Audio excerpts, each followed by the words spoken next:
We live in a world that romanticizes burnout, glorifies pain, and tells people that if they are not suffering, they are not trying hard enough. From students pulling all-nighters to workers wearing exhaustion like a badge of honor to athletes praised for pushing through injury, suffering has been told necessary for success. Today, we, the proposition, firmly opposes that narrative. Let me first of all frame this debate. Let us be clear about what we are opposing. By a narrative that suffering is required for success, we mean the widespread belief that extreme hardship, constant pain, burnout, emotional distress, or physical suffering are necessary conditions to achieve meaningful achievement. We are not saying effort is unnecessary. We are not saying challenges never exist. We are saying that suffering is not a requirement and promoting it as such is harmful. Our burden, as the proposition, is to prove that this narrative causes real harm to individuals and society. Success is better achieved through sustainable effort, support, and well being, not suffering. This narrative looks like sending the message that if you want to be successful, there has to be a degree of suffering involved. People are likely to believe this narrative because it is pushed from parents, teachers, media, such as televisions, that shows that depict a level of suffering as a prerequisite to success. Now, moving on to my substantives. Let me start with my first substantive. True success emphasizes sustainable joy from balanced effort and voluntary discomfort, rather than glorified suffering or material wealth like money, which fails to define genuine accomplishment. Contentment emerges when individuals pursue meaningful goals through smart strategies, supportive networks, and resilience, avoiding the trap of unnecessary hardship by suffering narrative. Voluntary discomfort, such as a deliberate practice in controlled settings, fosters growth like athletes training progressively without requiring burnout. Money often correlates with success but cannot measure it, as billionaires report profound dissatisfaction, while modest creators find purpose in passion driven work, proving fulfillment stems from alignment with values, not financial metrics. This redefinition liberates people from avoidable pain, enabling efficient paths to thriving lives. Consider Serena Williams. She didn't claw her way to 23 Grand Slams through crisis and burnout. She trained smart with coaches, rested strategically, and built family support. Her voluntary practice sharpened her skills without glorifying pain. Yet, she did face setbacks like injuries, and bounced back with resilience, not despair, but money flowed in with results. Williams herself said success means loving the game and inspiring others, not bank accounts. Now, moving on to my second substantive. This narrative actively damages mental and physical health. First, glorifying suffering normalizes harm. When success is tied to pain, burnout is ignored, mental health struggles are dismissed, and people are encouraged to push past safe limits. Students feel guilty for resting. Workers feel weak for setting boundaries. Athletes feel pressure to compete while injured. Individuals resist needed rest and assistance for help by their own internalized want for success. This leads to anxiety, depression, long-term physical injury, and in extreme case, self-harm. A system that requires people to break themselves to succeed is not motivating. It is exploitative. Now moving on to my third substantive. Finally, this narrative shapes toxic cultures in schools, workplaces, sports, and even families. We praise people for never sleeping, never stopping, and never saying no. This teaches young people that if you're struggling, you're failing.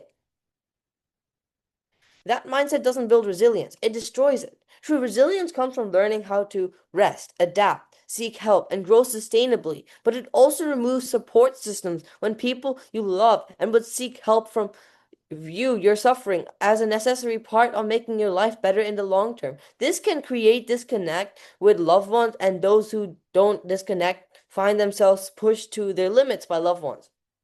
And now I'd like to begin with my fourth and final substantive. This narrative falsely equates suffering with merit, shielding privilege and blocking equitable success for all. Those with resources, wealthy families, elite schools, or connections achieve without extreme pain, using tutors, networks, and safety nets to glide towards goal. Meanwhile, marginalized groups endure disproportionate hardship just to compete, as story demands they prove worth through pain that privilege sidestep. Now consider Elon Musk versus underprivileged innovators. Musk built empires with family wealth, top education, and investor backing, iterating ideas through fund teams rather than solo burnout. A low-income inventor from a developing nation might toil endlessly without those aids, only to fail despite equal talent. This myth blames the disadvantaged for not suffering enough, ignoring how privilege enables efficient wins. By opposing it, we demand fair paths, success through opportunity, and smart effort, not a rigged ordeal that rewards the already advantaged. In conclusion, honorable judge, a world that demands suffering for success is not inspiring. It is broken. Success should not require pain, exhaustion, or self-destruction. We oppose this narrative because it harms people, distorts achievement, and blocks healthier paths to success. For a fairer, healthier, and more honest society, Proposition proudly opposes. Thank you. Um, our opponents have mentioned about success come from privilege or effort alone. Uh, no suffering needed. However, we tell you that the government says privilege or basic effort is enough for success, but they miss a critical mechanism. Privilege only gives you access to opportunities, platforms, not the ability to seize them. To turn an opportunity into lasting success, you have to push past your comfort zone, and that push always involves suffering. So opportunities are only there if you're prepared, and you have to hold on to opportunities in order to turn them into real success. So suffering here is the discomfort of sacrificing short-term ease, like free time, rest, or certainty for long-term goals. So the government confuses having a head start with finishing the race. So you can't finish without enduring the struggle of the journey, no matter how privileged you are. There are a lot of families like Victoria, like Beckham, that family. You see, they have 4 kids, but all of the 3 boys, they had really good platform, really good resources, but none of them turned that into real long-lasting success. And we also rebut suffering only causes burnout. No resilience. So the government claims that suffering breaks people, but they mix up unrelenting, unproductive pain with purposeful suffering tied to a goal. The mechanism here is very simple. When suffering is connected into something that you actually care about, it triggers a feedback loop of growth. You face a setback, which is suffering. You analyze what went wrong. You adjust your approach, Point of and then you information to the make deputy, a mistake. to the leader So of this opposition. process builds resilience because it teaches you how to handle future challenges, something you can't learn from easy wins. Burnout will only happen when suffering has no purpose, when the hard work that you give has no purpose. When it's linked to success, it's not destructive, it's constructive. Anyone has a POI? I have a point of information for the leader of Go on. opposition. But you say that suffering builds character and helps you go back stronger.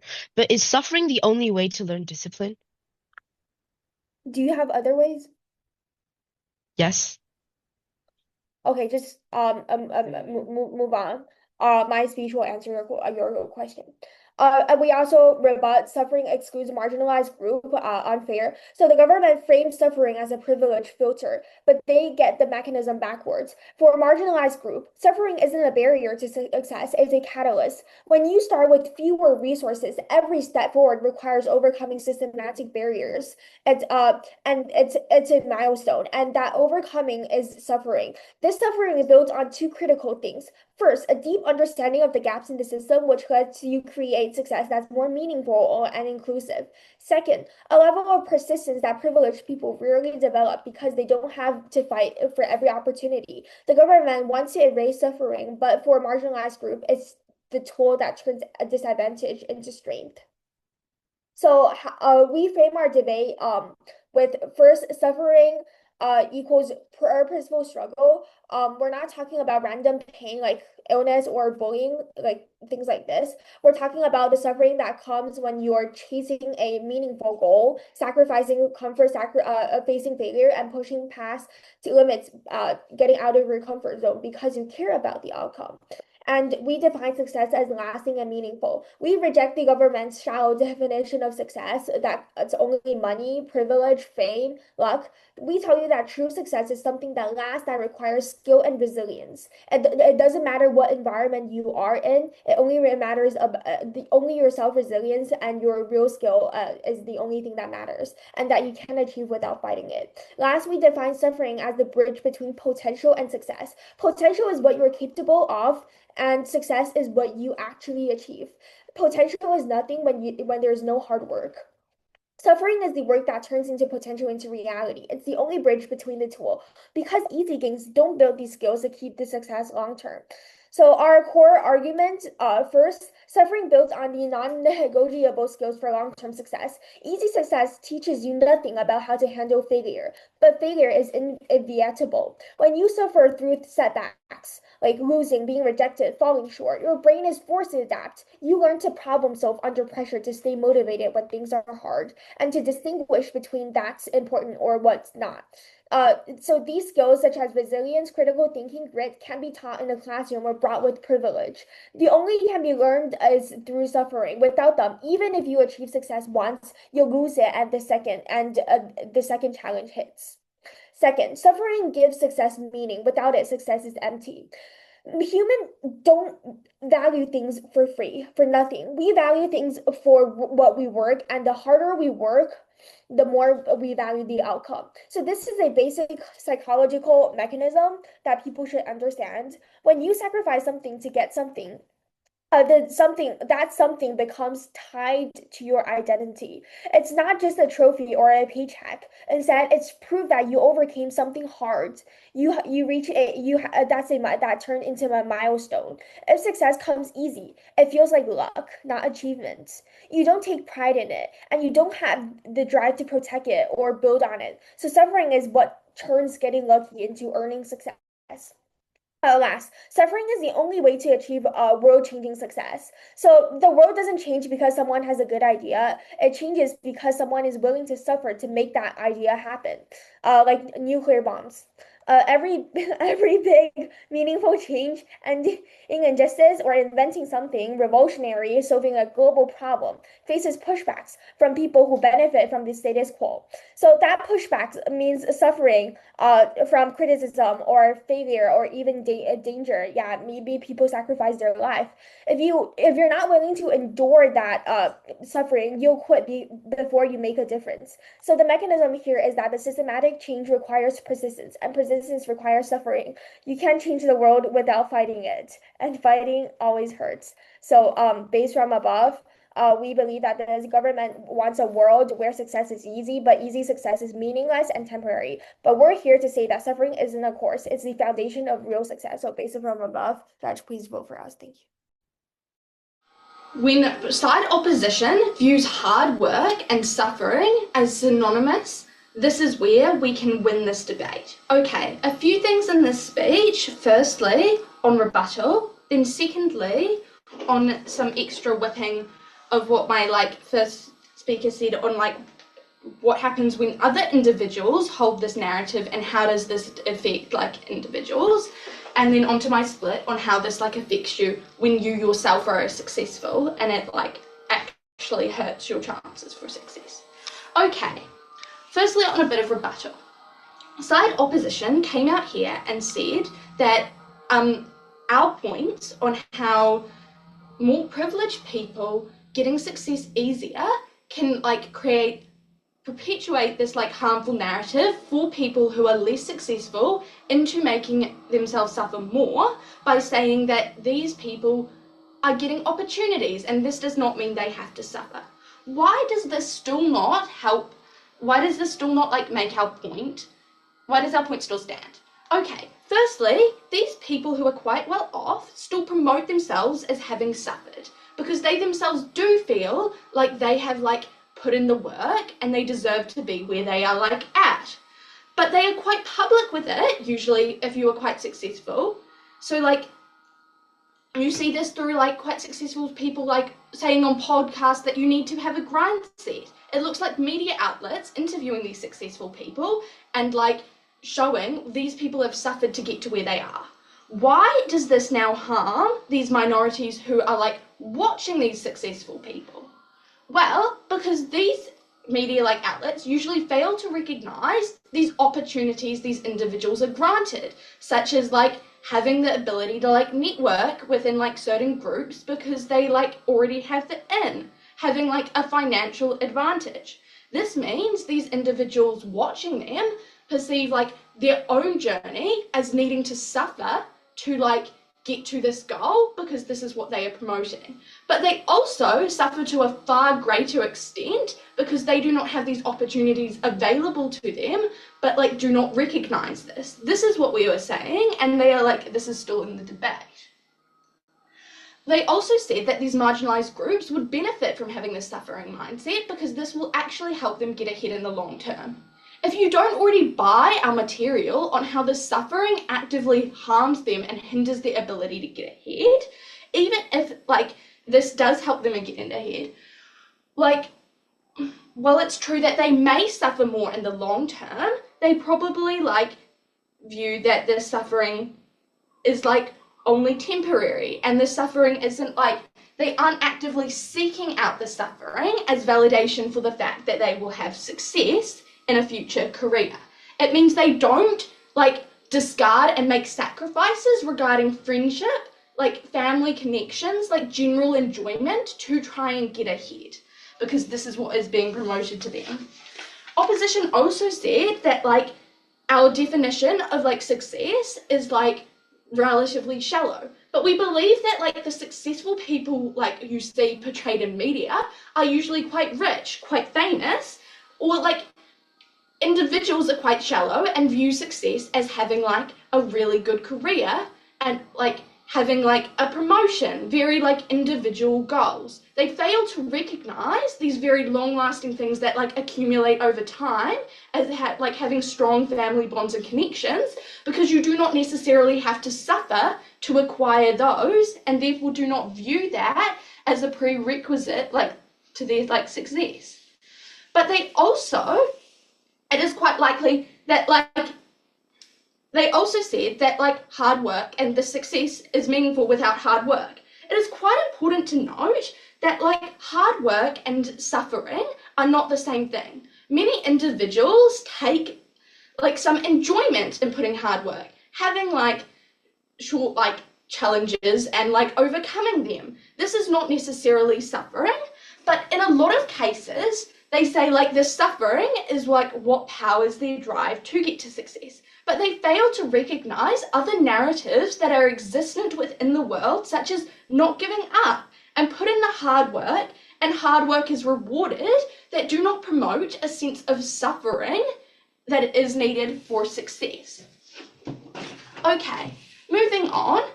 It's quite like onto some of what my first speaker said is that, I'll take a POI before I move on. 3. Okay, so by our definition, we believe a point of clarification, basically. By our definition, hard work is basically suffering, and thereby your claims of hard work not being suffering are actually incorrect in today's debate, seeing that we already clarified. Well, for instance, hard work would be if you were a runner, you would go out and you'd like run every day. That's all good. Suffering is now when you are running to the extent that your like body's hurts and your muscles ache. This is like the extent where hard work turns into suffering. This is when like hard work is when every day you like push yourself to do 3 hours of homework.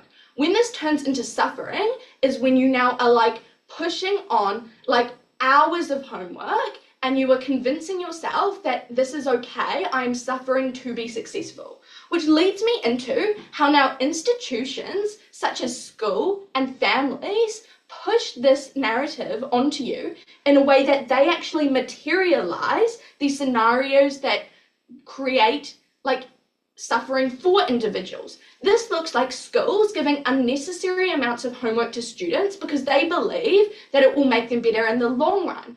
This looks like families pushing their kids to the limits because they want the best for them in the long term. However, in doing so, they create like a harmful environment for these individuals, but they also are now like not encouraging them to take breaks and rest when they're needed. Even if you are working towards a goal that you enjoy and you're doing strategically, you can still get burnt out if you are now suffering while you're doing it. And so any points from Meg there falls out. But also it hinders your ability to feel like you are successful when you now are successful without any struggle, and you feel like you have imposter syndrome. I don't deserve this, I didn't work for this, I didn't suffer as much as I should have. It also helps, a lot of the time, even when you don't suffer, when you get something good, sometimes you are quite unsatisfied. That is because a large portion of it is the journey along the way, and when you suffer, that journey is just hindered. I just suffered for nothing because the success was actually the long term trying to achieve the goal. And all of these things are so harmful and are quite neglected by side proposition, and this is why the MOOC shall fall. So firstly, just to clarify on our point in hardworking equals suffering. First, so an example of hardworking that we would give is working long hours. Working is just working. If our point, yeah, our opponent's example that they give, working towards your goal, going on runs. That's just working towards your goal. You're not specifically working hard just by staying consistent every single day. If you want to be a good runner, that's just working towards your goal. And hard working, what we would give is running way more hours than you really need. Is working is for example, instead of running 30 minutes, 1 hour, and running 1 hour, you're running 2 hours, 3 hours, just so that you can reach your goal quicker, which is working long hours, including an info slide standing for suffering. Okay, and now on to our points. Our opponent's first contention that they made was people without like is the media influence on how people without suffering cannot be successful, and how that's a bad influence to the nowadays generation. And across all of their contentions, this is kind of their main theme. So Judge, we want to rebut this point with two claims. Firstly, firstly, firstly, across media, the reason why it's across media is because that's sort of the fact. A lot of nowadays really famous people, they did have to go through hard work. Now, for example, our opponents, the the example that our opponent has given us, Elon Musk. Yes, maybe he did grow up in a really rich family. Maybe he did grow up in a family that has that gave him more opportunities that he did. But you can't deny the fact that he isn't working long hours. Do you think Elon Musk reached the point to where he is just by opening up his phone, scrolling on Instagram or social media for like 8 hours, and then magically he was able to build Tesla into a multi-million-dollar company? Do you think he was able to start up SpaceX and build rockets that can do what they can do now just by scrolling on Instagram? Of course not. He had to work. In many podcasts, like he claimed, I think he said that he works over 50 to 60 hours a week. That is hard work, suffering, and he Point of and information to the deputy leader of yes, opposition. yes. My point of information is suffering evidence of effort or evidence of a broken system? It's it's it's evidence of hard work. Okay, hold up. So what you mean by a broken system is people that are just like going forward, but like what we're seeing. Firstly, Judge, this would be my second point. Let me finish this point first, okay? So and so Judge, let me give some examples that we believe can match the description of what we're trying to say.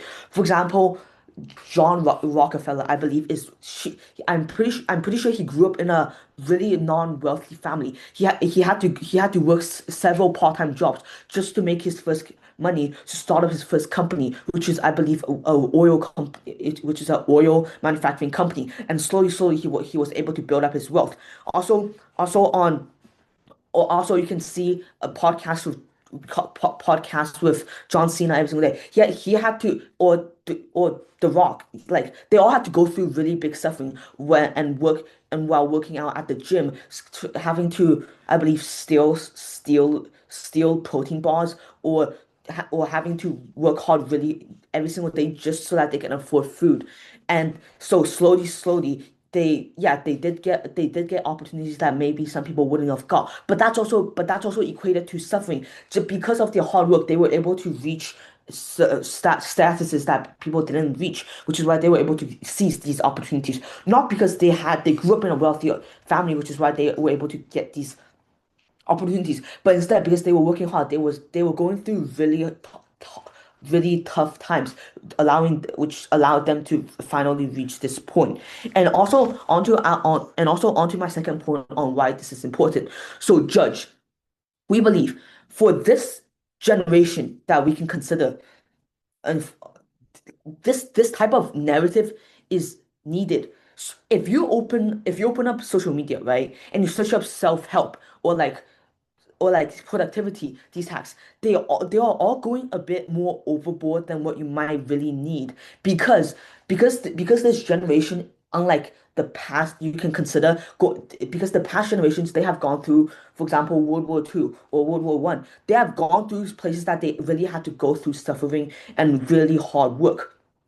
But unlike this generation, what some people would consider like they're not going through these things, so they're living more of a chill life, and which is why it's required to go, which is why it's required to tell them that suffering is required for success. Because if you don't tell them this, then they feel like, oh, I just have to work hard, and then their meaning of working hard is just is is is studying for maybe a bit and then slacking off because yes, because Judge, as my entire point over here is that for this generation, a higher like this narrative is required because they did not go through what you can consider the older generations have gone through, which is like the actual suffering that allowed them to understand why suffering is equivalent to success.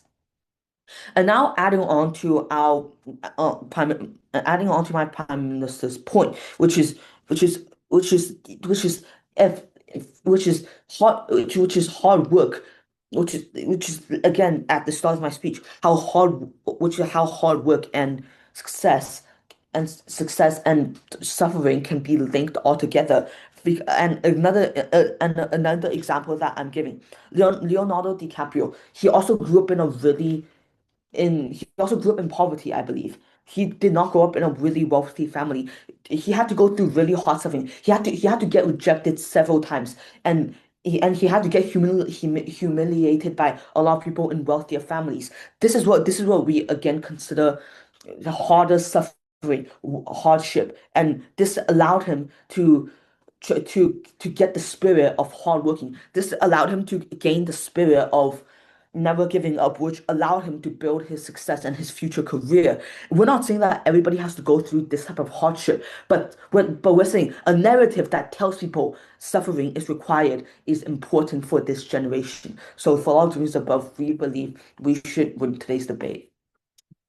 Proposition Whip, my role is simple: to show you how to decide this debate and why, after all speeches, opposition fundamentally fails this motion. Because this debate is not about denying effort, it's not about pretending challenges don't exist. It is about one question only: is suffering a necessary requirement for success or a harmful narrative that we should reject? Proposition never proves necessity. Sorry. Opposition never proves necessity, while proposition proves harm's alternative. That alone wins us the round. But firstly, I would like to reframe the debate. Opposition's biggest trick is conflation. They repeatedly blur the lines between effort, discipline, challenge, discomfort with suffering. The motion is not this house opposes effort. This house opposes the narrative that suffering is required. That word, required, is indeed extremely decisive. If any viable pathway to success exists without suffering, then opposition basically concedes the debate, and that they concede that pathway multiple times. That will be expanded on later in my speech. Now I'd like to start my speech officially with the first clash, which is between necessity and confidence, which is the core clash. Opposition's entire case rests on this baseless claim that suffering is the bridge between potential and success. While that may sound intuitive, here's why it is logically false and why opposition loses. They showed that they cherry-picked many successful people that suffer, but they never show that success is impossible without suffering. Yes, I will take that after I finish. We provide counterexamples with Serena Williams training smart resting strategically, creators succeeding through passion and support, and high performers prioritizing well-being and longevity. Opposition never disproves these. They just say, but suffering also happens. That does not meet the motion, because opposition proves suffering can coexist with success, while proposition proof suffering is not required for. On that distinction alone, proposition wins. Now I will take your point of information. I will take your point of information. Three. Okay. Opponents, don't you think a narrative of suffering is required for this generation? I don't think a narrative of suffering is required for this generation. I think a narrative of hard work and effort is required for this suffering. But to say to the young people that if you're not burning out for 10 hours a day, you're not working because you're not working successfully. You will never be successful. That is the wrong kind of distinction because it undermines success, which actually leads me into my second clash. Opposition romanticizes suffering as character building, as stated in the previous two substantive speeches and this current point of information. We show why this is dangerous and empirically wrong, because on mechanism, we win on early or intense suffering causes, which is exactly why we can't deliver the message or the narrative to the younger generation that suffering is the way to go, because it causes cognitive impairment. Stress damages learning, causes still distortion because people learn about survival, not mastery, and it causes burnout lock-in, where people exit systems permanently, and it causes risk aversion, where fear replaces extermination. You can't build long-term success on a broken foundation. You cannot learn how to win if you're still learning how to survive. Opposition never answers on mechanism. They just assert resilience magically appears. Judges should prefer explanation over vibes. I am sorry, I will be only taking one POI during the duration of my speech. Our third clash is between mental health and toxic culture, which has actually been conceded by opposition. Opposition openly admits in their substantive speech that burnout is bad and meaningless pain is harmful. Toxic cultures exist, yet they still defend the narrative that creates those harms. That is incoherent. That is why proposition wins, but I would like to give an expansion on this. Culture operates on signals, not footnotes. When society says suffering is required for success, people don't hear only the healthy kind, only in moderation. They hear the narrative that if we're not hurting, you're failing. That's why we keep seeing students burning out, workers collapsing, athletes destroying their bodies. Opposition never breaks this casual change. So if you care about mental health at scale, you must reject the suffering narrative itself. Now I would like to move on to my fourth clash, which is inequality, which opposition actually gets it completely wrong. Opposition claims that suffering levels the playing field, but that is false. In reality, in the current status quo, of course, privilege does not remove effort. It removes suffering in itself. Privileged individuals have safety nets, room to fall, recovery time, access to support. Marginalized individuals suffer because of injustice, not because suffering is valuable. Opposition reframes injustice as a virtue because turning suffering into a requirement justifies inequality. Proposition offers indeed a better world where they have expanded access, reduce unnecessary harm, and allow talent to flourish earlier and longer. Judges, you can't reward a model that demands pain as proof of worth. Now, I'd like to move on to my fifth clash. Opposition cannot, which is the rebuttal to opposition cannot differentiate suffering from better alternatives. Now, this is decisive for the debate because opposition itself never explains why suffering is better than structured challenge, mentorship, disciplined practice, rest and feedback, and psychological safety. They admit other ways to learn discipline do exist. Unproductive suffering is bad, and purpose matters more than pain. Now, each admission kills its necessity to suffering because if success can come from challenge without suffering, then suffering is optional, which means not required. Optional means the narrative is false. Now I'd like to move on to some points that opposition never conceded or answered in their substantive speeches, which I hope could be answered by the opposition whip. Opposition never answered why early suffering causes people to exit systems, why well-being first models outperform grind cultures, why success without suffering is less legitimate and therefore frowned upon in society, where the line between challenge and harm is, and how to stop suffering from escalating into burnout. Now I'd like to do some final weighing before concluding my speech.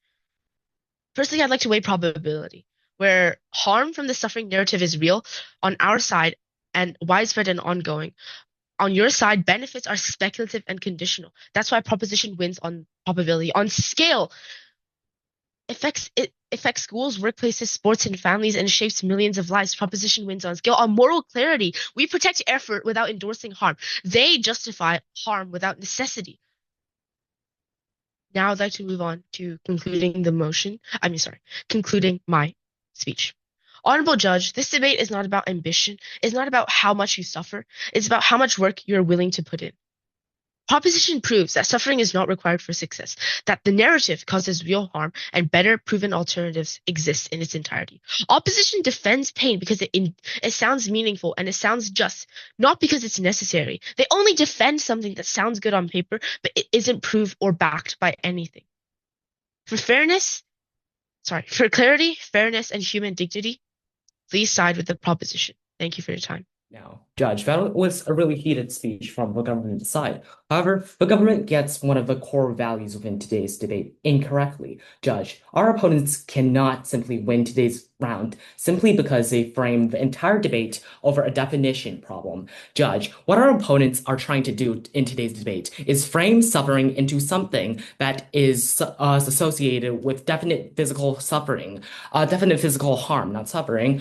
But however, with the info slide, we already know that suffering is associated with hardship, sacrifice, and long working hours instead of what our opponents claim of direct pain and damage towards the body that is irreversible. Judge, that is fundamentally why our opponents cannot simply win the debate by using this claim. Judge, because it is the definition of their suffering is simply wrong. In today's debate, we focus on the status quo and should thereby win the debate. In our definitions, suffering is the only way towards both marginalized groups and normal low-paying jobs to actually have an ability to compete within society.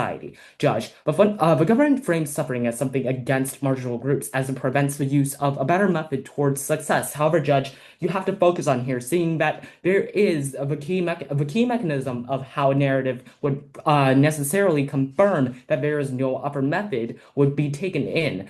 Seeing that their mechanism here and logic chain is incomplete, as we cannot actually see how upper methods that are promoted in society can necessarily prove that we should not also side with another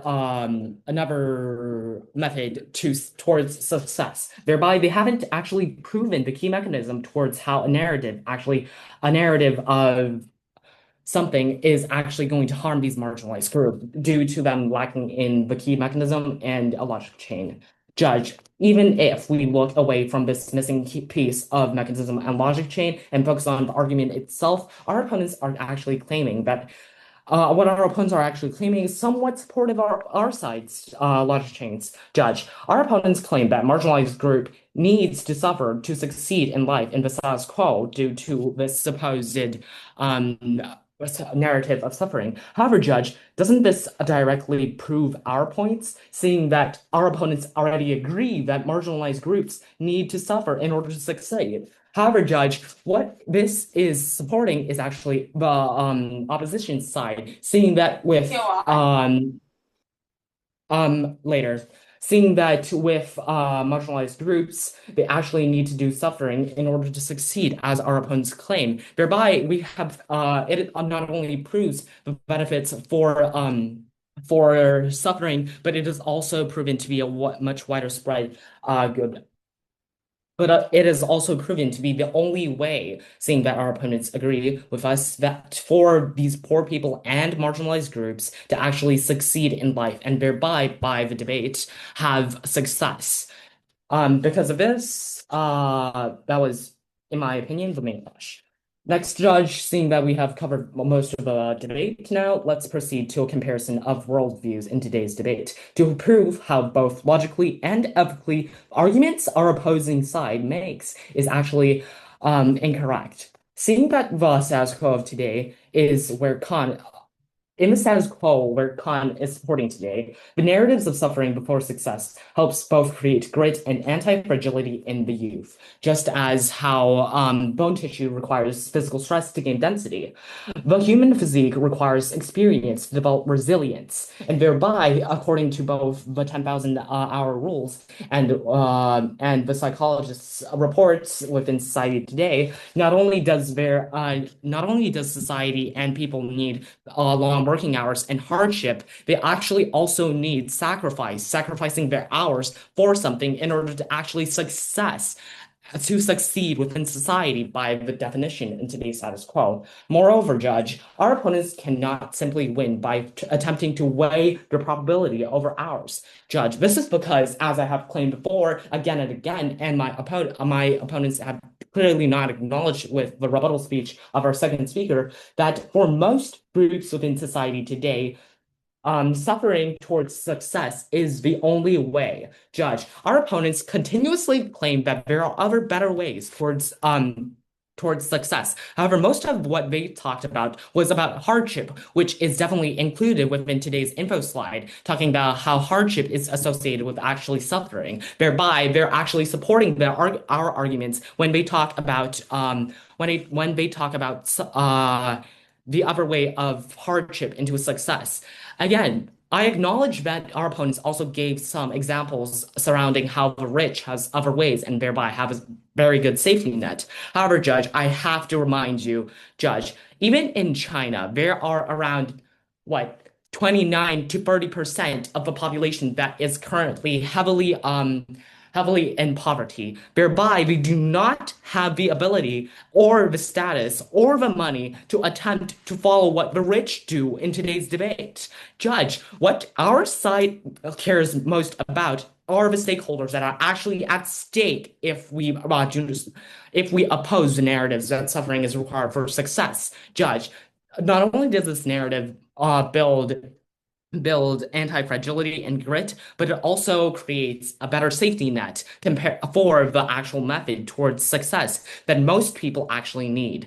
Judge, what our opponents attempt to claim today is we believe it is already 6 minutes, so I can't accept POIs. So continue on. We believe that seeing this, we have proven that but poor people within any sort of context cannot possibly follow the methods provided by our opponents, seeing that they are only limited to their status and rich, and thereby, um, this this house should not oppose a narrative that suffering is required, seeing that the narrative of suffering required for success builds a better safety net, builds grit, and builds anti-fragility in the minds of the young. And thereby, we win this debate, seeing that we not only proven their points wrong and supportive of our side, but we also have large stakeholders and impact towards society. Thank you. So I'll summarize all the clashes. So the government has thrown four hollow claims on us on necessity, mental health, motivation, and inequality, but they failed to dismantle the core truth. Suffering is necessary for meaningful success, and it's the greater equalizer, not divider. Let's break down into each clash. So first, did we prove suffering's necessity? Yes, our winning issue is that necessity lies in the mechanism of growth. You cannot achieve something meaningful without pushing past your limits, and pushing past limits inherently involves suffering. This is unavoidable, not optional. So let's be crystal clear. Necessity doesn't mean that every success has visible pain. It means that there's no path to lasting earned success that skips the struggle of stretching beyond comfort. The mechanism is really simple. Growth requires friction between your current abilities and your future goals. That friction is suffering, sacrificing short-term ease for long-term gain, failing and trying again, enduring uncertainty when the outcome isn't guaranteed. So the government demands proof of necessity, but can't name a single meaningful success, personal, professional, or societal, that didn't require this stretch. So their alternative is the fantasy of luck, not achievement. So basically, our winning issue is that necessity is built into growth. You cannot have one without the other. So they can't refute this mechanism. Clash 2, does suffering destroy mental health? Um, while healthy mental is built through purposeful suffering, not despite it. The government confuses constructive struggle with chronic harm, and that's their fatal flaw. And they've also mentioned something quite a little bit weird about enjoyment during the suffering. The mechanism here is critical. Purposeful suffering tied to a goal is temporary, adaptive, and growth oriented. It's the stress of mastering a skill, the disappointment of a setback that teaches you to improve, the pressure of leading when the stakes are high. This suffering doesn't break mental health. Instead, it strengthens it by building resilience. So chronic heart only happens when suffering is aimless and when it's linked to success, not when it's linked to success. The government said mental health without suffering is fragile. Someone who's never endured struggle will crumble at their first real challenge. So our winning issue here is resilient mental health, the kind that lasts, requires suffering. They're advocating for fragility, but instead we're advocating for strength. Clash 3, can motivation exist without suffering? Positivity starts motivation, but suffering sustains it. The government ignores the mechanism of state interest. Suffering gives you a reason to find when productivity fades. Let's break it down. Motivation has two parts: initial drive and sustained effort. Positivity gets you in the door, but suffering keeps you there. When you suffer a setback, you face a choice: quit or fight to overcome it. So the choice is motivated by the pain of letting your goals slip away and the hope of turning that pain into progress. So positivity says that this could be good. Suffering says that this matters enough to fight for it. So the government's positivity only motivation fizzles when the going gets low. There's no cost of quitting. Suffering raises these stakes, and raised stakes feel long-term effort. And moving on to the last clash, does suffering perpetuate inequality? Suffering is the greatest equalizer, not divider. For marginalized groups, suffering isn't a barrier. It's a catalyst that builds unshakable strength and purpose, leveling the playing field against the privilege. The government has this backwards, and it's actually insulting. The mechanism they refuse to see: marginalized groups already face systematic suffering such as discrimination, lack of resources, bias. This suffering isn't a choice that becomes a superpower. It builds persistence that privileged people never learn, and empathy that lets them create success that's more inclusive, more resilient, and more meaningful. So a privileged person's success is often voluntary. A marginalized person's success is forced, both forged and the same way. So based on the above, we're proud to oppose. Thank you. Four things in this speech. Firstly, by how believing this narrative actually hinders people's ability to succeed. Secondly, these individuals now struggle to appreciate their success. Thirdly, on how other parties push individuals and push this narrative on individuals harmfully, and then fourthly on inequality. Okay, firstly on how it hinders the ability to succeed. Firstly, we have to really see whether it is that struggling is necessary or not to get success. We feel like we have to find other sources of success, such as stability, friends, and just happiness that do not require struggling, that get overlooked when people view this need to struggle to be successful. But we have also presented you with other narratives such as don't give up and hard work at second, at first, at third. We've constantly said there are other ways to motivate yourself to success. Okay, what else have we said under this why do you hinder your ability to succeed?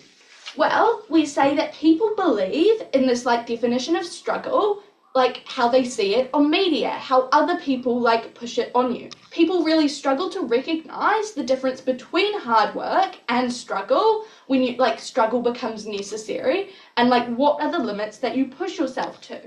This manifests itself when you now push yourself, the running example we gave, because of internalized beliefs and external pressures, you are more likely to push yourself. This is when now you physically and emotionally hurt yourself. When now you burn out. But now this is when you sacrifice friends and other happinesses and other forms of success to get your perceived success. Note that we also think these individuals are now seeking out suffering, whether it's necessary or not, and this just hurts their well-being and hurts things that are successes in their own right. And please note that opposition only gave us examples where suffering worked out, e.g. Leonardo DiCaprio. Keep into consideration, there is a whole large group of people we've given you who don't actually end up being successful, where on our side, at least they can find joy in their small successes, e.g. family, etc. Okay, now onto the struggle to appreciate success. This wasn't really addressed in enough depth, besides the fact that they said you feel your hard work and you that's why you feel successful. But they struggle to address how firstly lots of individuals don't recognize those successes as we mentioned earlier. Secondly, it just dampens journey. If you've just struggled so hard to reach your goal, it probably feels less fulfilling when it possibly isn't as amazing as you thought it was going to be. But thirdly, you probably feel very unworthy of it if you didn't struggle, or you have imposter syndrome, which now dampens happiness and fulfillment that you have otherwise. There are so many people who succeed without struggling, and now they don't feel like they can take as much pride in it because they did not suffer. These are individuals that neglects. See, thirdly, on the parties that push like others, even if you believe that individuals do not push themselves too hard, you have to believe that families and schools push suffering onto youth and individuals because they believe that suffering will make their lives better, because this is how they like learn to deal with suffering. This is how they get to success. Like, this came out at first that now like these bonds tense and like they can hinder their ability as guardians by, one, creating situations where individuals they like are meant to care for suffer, but two, don't provide help when these individuals are struggling because they believe this is necessary for their loved ones to find success. But lastly, on inequality, we say how this disproportionately hurts minorities and hinders them from finding their internal like successes because they like have this unrealistic need to struggle to try and get to like the level of success privileged people are on. This like denies people their like ability to be like, oh, this is why I'm not where I am, when they like see celebrities are like supposedly struggling, and this can like create like cycles of struggling where now they push this on their children if they don't succeed. Like, note that these are like, we have like covered the most basis of people. We've covered whether they're successful or not successful, and this is where we win. Proud to propose.